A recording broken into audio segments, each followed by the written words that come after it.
Dirons-nous donc que la loi est la cause du péché, demande l'apôtre, que cette loi donnée par Dieu est péché, Romains 7,7. Certes non, proteste-t-il, et il montre sa raison pratique, son action dans le cœur, et de quelle façon elle conduit l'homme à ce point de désespérance de soi, où il est prêt à saisir la délivrance. Car ce message de délivrance par la mort avec Christ n'est une joyeuse nouvelle que pour quiconque désespère de soi. La loi est notre maître pour nous amener à Christ.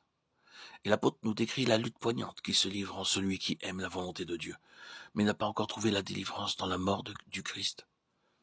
Quelle qu'ait été la pensée dominante de Paul lorsqu'il écrivit le 7e chapitre aux Romains, objet de tant de contestations, une chose certaine, c'est qu'il y décrit de façon puissante et émouvante la tyrannie du péché, le joug du mal sur l'âme réveillée qui désire accomplir la volonté de Dieu.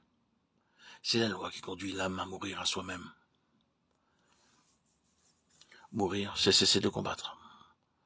C'est l'extrémité où se trouve réduit celui qui ne peut lutter davantage. Alors, dans son angoisse, il s'écrie « Qui me délivrera ?» Par la loi, écrit ailleurs l'apôtre « Je suis mort à la loi, afin de vivre pour Dieu » Galates 2,19. Il est aisé de disserter à l'infini sur ce chapitre aux Romains, et les théologiens ne s'en font pas faute. Mais si au lieu d'échafauder des théories, nous abordons le côté pratique et essayons de briser par nos propres moyens l'emprise du mal sur nous-mêmes, nous ne tarderons pas à faire une expérience identique à celle que décrit l'apôtre avec tant de précision. La loi nous a été donnée pour nous faire comprendre ce qu'est le péché. Romains 7,7.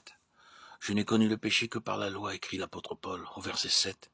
Par exemple, si la loi n'avait pas formulé ce commandement « tu ne convoiteras point », comment aurais-je pu savoir que convoiter est un péché? La loi nous a été donnée pour manifester l'antagonisme du péché. Le péché, ayant saisi l'occasion, a produit en moi la convoitise, car sans loi, le péché est mort. Romains 7,8. Quelle peinture exacte du cœur humain. La loi dit « tu ne convoiteras pas », et instantanément la pensée mauvaise surgit. Le « tu ne dois pas » réveille immédiatement tout l'antagonisme de notre vieille nature contre la sainte volonté de Dieu.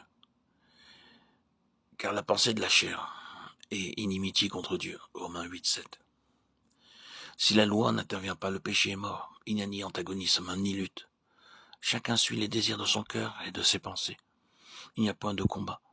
Mais que la loi de Dieu se dresse devant l'homme et que celui-ci essaie d'y obéir, aussitôt le péché manifeste sa présence et incite à commettre des actions contraires aux exigences de la loi divine.